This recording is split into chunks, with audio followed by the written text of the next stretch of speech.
All right, guys, don't forget, we're also streaming live on YouTube, so you can join the YouTube feed to be a part of our conversation. And also send us your WhatsApp messages. Send them to 0809-444-0981. Okay, let's talk about what's happening in Formula One. Lewis Hamilton may never get over the pain of being robbed of a record 8 Formula One title, Mercedes boss Toto Wolff said on Thursday in comments that raised doubts about the driver's future in the sports. Now, the Australian, or rather the Austrian, speaking to reporters for the first time since Sunday's race in Abu Dhabi, and after Mercedes had dropped plans to appeal, said he and Hamilton would not be attending the governing FIA's Gala Awards in Paris that evening. So, Kayode, a huge one. First of all, the FIA came out to say that they are going to conduct, that they've set up a committee to conduct an analysis and clarification report on Abu Dhabi. That is not to say that the results will be overturned. If you notice the words that they used, they said analysis and clarification. So what they are trying to do is that they're going to look for the excuse that best suits the situation so that people will be all right about this thing. Because it appears that Abu Dhabi has tarnished the integrity of the sport. So that's why they are all holding this. But it also turns out that at the end of the day, that apparently the FIA has been talking to Mercedes since Sunday after they said they were going to appeal. And this was one of the solutions that they came up with. So Mercedes is dropping their appeal. They're not going to go for that to appeal. According to Toto Wolff's statement, he said it is one thing to be right, it's another thing to get justice. So it appears that regardless of what happens, even if they're proven right that something was done wrongly, at the end of the day, that they may not have gotten justice in the sense that Lewis Hamilton would still not have been given the title. Yes, so tricky, so a real dicey situation. So at the end of the day, Mercedes have decided that they're going to drop the appeal. They're not going further with it, but they are going to hold the FIA accountable for bringing out that analysis and clarification report. What it means, bottom line, is that Max Verstappen is world champion and Lewis Hamilton doesn't have his 8th title. But there were questions, like I told you, there were questions about Lewis Hamilton, how he's feeling and all. We all know that he came out to collect he was knighted during the week. He came out for that. Well, that's a good consolation. That's not even remotely a consolation. But since he came out then, he has not, they haven't seen him since. And even his brother, I told you, had said he hasn't spoken with him because yes, he called, but Lewis wasn't talking to anybody. But he's with his mother and he's with his father, so they're fine. But Toto Wolff finally spoke to the reporters yesterday, and he said he's not sure if Lewis Hamilton will want to continue in the sport. I don't know that this is strong enough to make Lewis Hamilton not to continue in the sport. I think it's a bad decision. I think he should come back and just to prove them wrong, win the 8th championship, just so that you prove them wrong, win the 8th championship. But it's enough to hurt you. But he didn't come for the FIA prize giving gala yesterday. And according to the FIA regulations, any of the top 3 drivers must attend. Must attend. So will they find him? The prize one. So ideally they should find him, but according to Abu Dhabi, they said any doesn't mean all. So he still has wiggle room. That actually makes a lot of sense. The rules actually says any. So since from Abu Dhabi we've heard that any doesn't mean all, he's allowed not to come. So they've set precedents. They are going to have to swallow this thing to the end. So he didn't show up. Toto Wolff didn't show up, and the Mercedes cars did not. Usually they put the Mercedes championship cars, the championship winners cars on the podium. Mercedes cars didn't turn up. So it's a good way to protest, really. Yeah.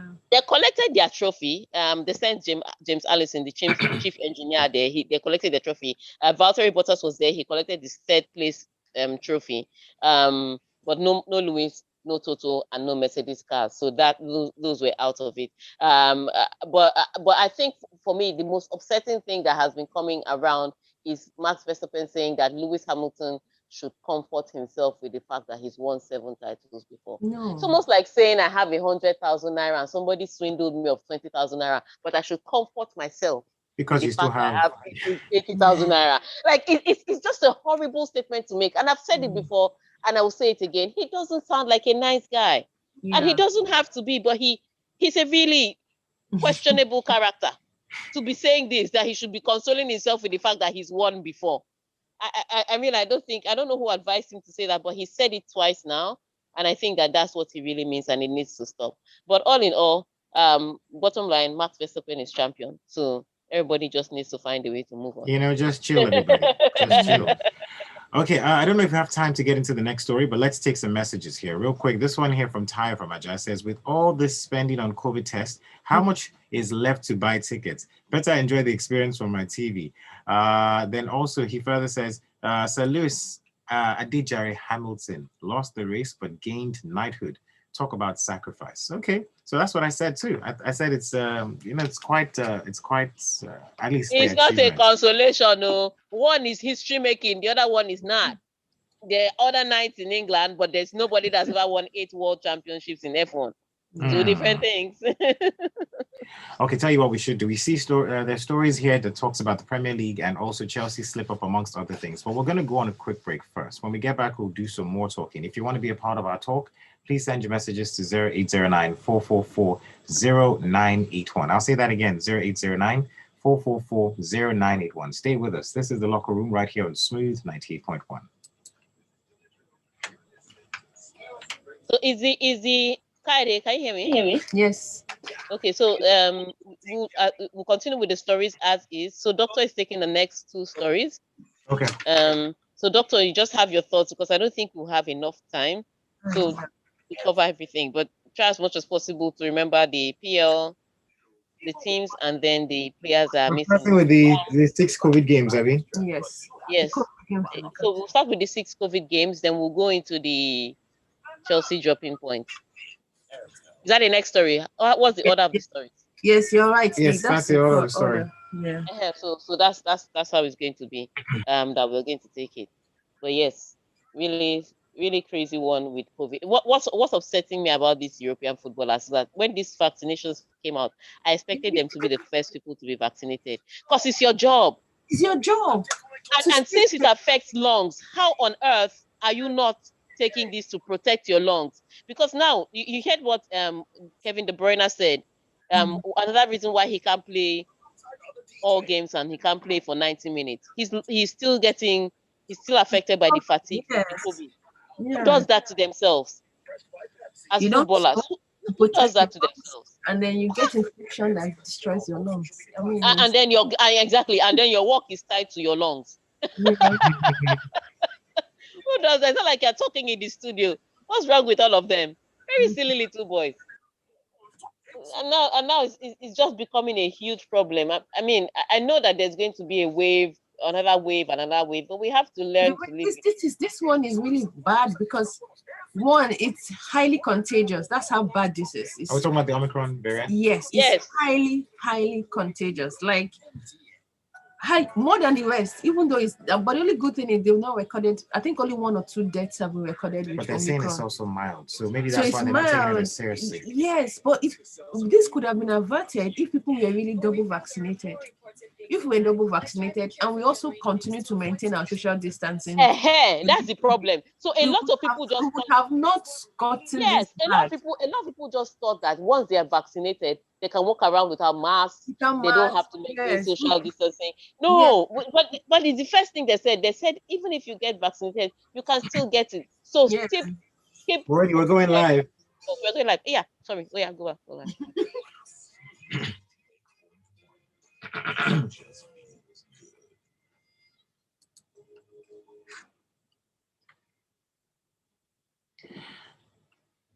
That's right. We're Smooth 98.1. Love music, love life. If you just joined us, well, you're just in time still. It's The Locker Room that you're listening to. My name is Kayode Bakerr, and of course, Tega is leading the conversations. In studio with us as well is Dr. Rose, and you can be a part of our talk, so please send your messages to 0809-444-0981. So let's talk about the next story. 6 games have been called off as COVID wreaks havoc on the Premier League. Now, the Premier League on Thursday postponed 6 more matches due to the wave of corona infections hitting Britain. but it is intended to continue its current fixture schedule, where safety is important to them, as calls for the circuit breaks are intensified. Also, Leicester City's scheduled match against Tottenham was postponed just hours before the kickoff on Thursday.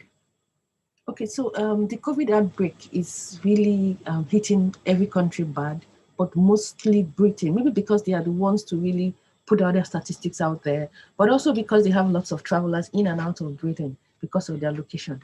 Now, the Premier League is one of the leagues that's on, and it's on throughout the holiday period, unlike other leagues that take breaks within the holiday period to give players time to rest, to recuperate, and also social distance from the playing ground. Now, 6 more games were called off. About 4 games were called off during the week, and 6 more during this weekend. So that puts a lot of strain, one, on the TV rights, on the fans who have already bought tickets. A lot of things are affected. On the teams as well, I think. Yes, well, the psychology of the players, the team, it's a lot going on now. The EPL released the statistics yesterday for the championship and League One, that less than about 25% of their players do not want to be vaccinated. Oh, wow. Now, that's not the Premier League, but that tells you a picture of what's going on around players. Now, only Liverpool has been able to come out to say that all the squad is vaccinated. Other teams have not brought out the number of players or staff, medical personnel that are vaccinated in their squad. And we know that we cannot fully combat this virus without people being double vaccinated, and also ensuring that they maintain COVID-19 protocols of socially distancing, hand washing, putting on their face masks, especially in public areas. But Dr. Rose, let me cut you short. Sorry, cut you short. If the players know that their lungs, so to say, depends on playing football, their jobs depend on being vaccinated. Why aren't they taking it seriously? Now, that's the irony of this, because it has to do with vaccination. Players are told not to smoke because it affects their lungs, and they are penalized when they smoke. But things to prevent you from having lung disease, from infection, they are not making any measures. The UEFA president said yesterday during his conference that yes, everybody should be vaccinated, but it's still up to the players to decide. So why are we dilly-dallying? Why are there double standards? Yes, why is the double standard about the ethics of your profession? What keeps you active? What makes money? What people are paying for? Let me step in here. You can't make people. Vaccination is a serious issue that you can't make people put things in their body. Yeah. You cannot make people put things in their body. You can stop people from putting things in their body, but you can't make them put things in their body. And there are all sorts of things. So there are religious beliefs, there are scientific beliefs, and a lot of people just believe that because the vaccination doesn't completely stop us from getting this disease, why are we putting these chemicals? Some other people are saying, oh, they didn't have enough time to form vaccine, so I'm hesitant. So with vaccination, you can't force anybody to take vaccination. Even polio vaccination, people don't take it. Even measles vaccination, people don't take it. And I'm not talking of Africans that just have this. I'm talking of globally, worldwide. So with vaccination, you cannot tell people to take it, and that's why the Premier League and Europe cannot force players to take it. They can only advise. They can only cajole. So like players like Joshua Kimmich now, who have had COVID and are still suffering the long-term effects, even if they have recovered from the disease. Like for Joshua Kimmich now, he's still suffering the after effects of the long infection that he had. He's the kind of guy that will come out and say, you know what, let's all get vaccinated. And Bayern Munich players are listening. Why? Because he's their teammate and he's telling them a personal experience. So that's the only kind of thing you can do. You can continue to cajole, you can continue to have ambassadors, but you cannot impose. Yeah. All right. If you want to be a part of our conversation, like I told you, just send your WhatsApp messages to 0809-444-0981. This one here from Bash from Yaba says, well, this is what I wanted. Because of the arrogance of Hamilton saying that he wasn't comfortable with driving in Saudi Arabia, but he still won there. But was so happy that he lost the war in Abu Dhabi. Poetic justice. Why will you bring diplomatic politics into F1? This is from Bash. And Tayo comes back to say, when all Chelsea defenders are looking to score, why wouldn't their back be leaking? Tuchel is now the bonanza coach against the heavily depleted Everton side since Carrick made him admin manager. I know why we should each bench. I know why we should bench Iwobi, Zero Football Vision, Dude needs a mirror, not glasses. Okay. Whoa. So let's take that story. Okay, so let's jump into it. Talking about Chelsea's story, Chelsea missed their COVID hit first choice strikers as they suffered another setback in their Premier League title challenge when they were held to a 1-1 draw by Everton on Thursday, leaving the Blues 4 points adrift of leaders Manchester City. Chelsea failed to turn early dominance into goals before Mason Mount made the breakthrough in the 70th minute when he took a pass from Reece James and fired past Jordan Pickford. Okay, so for Chelsea, it was a really disappointing performance by them. They had 80% of the possession with 10 shots on target, but still were not able to convert. Their shot accuracy was just 43%. They've been playing poorly, and they've been playing poorly in the last 5 matches, and everybody has been coming out to say that there's something going on in the team. Yes, the team had depleted strikers. There were no striker available for the team because Lukaku, Werner, and Odoi had tested positive to COVID. And Kai is also, they said he was sick, unwell. They're not sure of exactly what he has. They've been a COVID outbreak like in every other squad. But the Chelsea squad is a robust squad. They have quite a lot of players that talented players, even in the academy, that could actually come and make a difference in the team.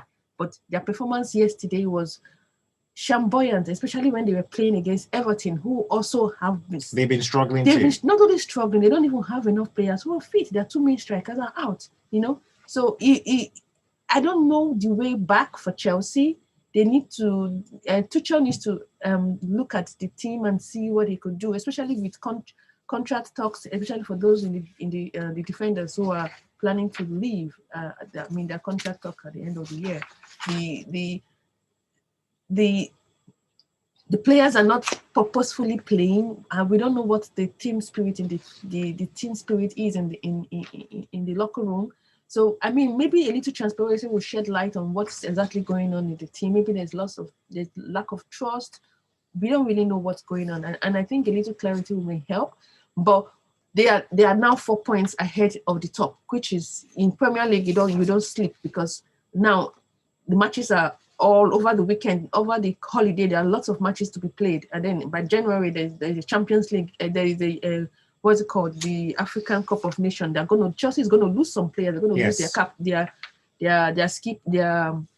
coach, their goalkeeper. They will lose Hudson, and some other players may also be out. So it's a tough one for Chelsea. They need to get their acts together and start winning games if they want to win the Premier League, and which is the title that Tuchel is there to win. Alrighty, let's move on to our next story real quick. Let's talk about Arsenal. Arsenal in much better place, but Arteta not satisfied. So Arsenal have learned a lot from their rough start of the season. Manager Mikel Arteta said, but while Wednesday's 2-0 win over West Ham United moved them into the top 4, he told his players they must strive for consistency if they are to go any higher. I would say this for Mikel Arteta. He's in the top 4 and he's saying all the right things, but I've seen him say all the right things and still come out to feature nonsense. But this was a good result in the sense that when I saw West Ham paired against Arsenal, and because of what West Ham had done against Chelsea, because of what they had done against Liverpool, I thought they were certainly going to get Arsenal's scalp. But Arsenal completely managed that game perfectly. They dominated, could have had more goals, but at the end of the day, they proved the better side on the 9th. And now they're back in top 4 for the first time in 14 months. And Arsenal fans are celebrating. Now, fourth is a trophy, Abi. Yes, but 4th has always been a trophy for Arsenal. Yeah. Arsenal fans have Arsenal fans. I remember when Arsenal fans were shouting, 4th is not a trophy. 4th is not a trophy when Arsene Wenger was doing it. Exactly. And they were not in top 4 for 2 years. And then all of a sudden, 4th now became a trophy. Come and see the way they're celebrating last night. In fact, if I check well, there would have been jollof rice somewhere. But at the end of the day, Mikel Arteta has gotten his team there. However, his team is still not convincing, and they're not out of the woods yet. Just a slight improvement in form, especially for West Ham United, who has also dropped form at the same time that Chelsea's dropped form. So over a few games, you could see that West Ham was dipping in form, the same way Chelsea have been dipping in form. So just a slight improvement in form, and West Ham could be back taking that top 4 away from them. But so he's right; he's saying the right things. I just hope he's doing the right things. For me, the one right thing he's done to impress me so far is taking that captain's armband from Aubameyang, because Yeah. Aubameyang, ever since he got that pay increase and that captain's armband, it's like they've been weighing on both legs and he can't move. So Aubameyang may come back with something to prove, and maybe he'll get into better scoring from for Arsenal. But they are moving in the right direction for now. I mean, taking advantage of the lapses that the likes of West Ham's form and maybe even Chelsea's form has presented to them. But Yep. you know, the good news for them is that they're postponing a lot of other people's games. Their Yes. games haven't been touched. Even this weekend, that their game is still not affected yet, because they're playing Leeds United, and that game is still going to go on. The likes of Tottenham, though, I don't know how they're going to be doing it, because those guys will be playing 2 games in a week, I'm sure. 3 And you have games to, in a week. Yes, they may end up doing that. because they may end up doing 3 in a week, because you have to also remember that they're in the Europa. So when you have a backlog of games like that, it could affect you. So Manchester United is another team that would struggle too, because their games have been postponed. So having that backlog of games, trying to get result after result, managing the squad, rotating players could make you drop points. But let's wait and see exactly how this pans out. But for Arsenal, it's okay. You have bragging rights for today. Okay, we're totally out of time, but let's see if we can take a few more messages and then wrap up this side of the show. Chimobi Victor says, congrats to Liverpool for getting the maximum points last night. While Chelsea, they won't win the league with the way they're shipping in goals week in, week out. This one here from Emeka says, how convenient is it to postpone the games because of COVID, but Arsenal was forced to play their first game against Brentford despite 3 players infected along with the back room staff. Lastly, with Arsenal currently in the top 4, all I'm hearing right now is the Champions League music. Long may it continue. And Sele says, how could you deduce all this from one game? Chelsea is playing without purpose. Their injuries are beginning to weigh in on their performances, and they need to be more clinical in front of goal. But the team is not at 6s and 7s just yet, as Tega said. I think players are. Calm down. Players are coming back from injury. He didn't deduce for one game. Hold on now. He says, I think players are coming back from injury and the momentum can still be maintained. So Tega. She didn't. Nobody deduced it from one game. Even you sitting in your house know that Chelsea have been struggling with their form for 5 or 7 games. It didn't come out from yesterday's game. It has been building over time. And yes, there was some injury time, and yes, there was some COVID time. But even Everton were depleted too. And you have to remember that Everton had won only 1 in 9, and that was against Arsenal. So before you come in and start saying she deduced it for one game, she didn't deduce it for one game. It was overtime. Everybody watching Chelsea, including Chelsea fans, have started to say, maybe I shouldn't be watching the games because I'm getting. Essentially, himself said he was building a team that was going to be undefeatable, but now I'm seeing a team. Yeah. But in the past few games, they have been defeatable, and part of their problem again is their midfield collapse. I would say this: they've been set up not to give away points, but they've not been set up to create enough points. And so what is happening is that the players that are doing the creating usually coming from the back. And so if your Rhys James and your Rudiger are the ones that are making through passes for the guys in front, then they are not going to be concentrating on defending at the end of the day. So that midfield needs to be fixed. The attacking midfield needs to be fixed, and that's where the problem for them is. So we can talk more about that, but our time is out, like you said, and it's Friday. I need to go and get ready for Friday. Some green tea, and some heat, and my flu would have gone by evening. And some honey too. And some honey too, yeah. Alrighty, thank you so much, Tega. Always a pleasure having you here. Thank you so much, Dr. Rose, as well, and Lagos. Thank you as well. There's more to come. This is still the Smooth Breakfast Show right here at Smooth 98.1. My name is Kayode Bakerr. Please stay with us. All right, guys. Thank you, Tega. Thank you, Kayode. Dr. Rose. Take care. We talk in WhatsApp. All right. Once you get into the cab, just call me.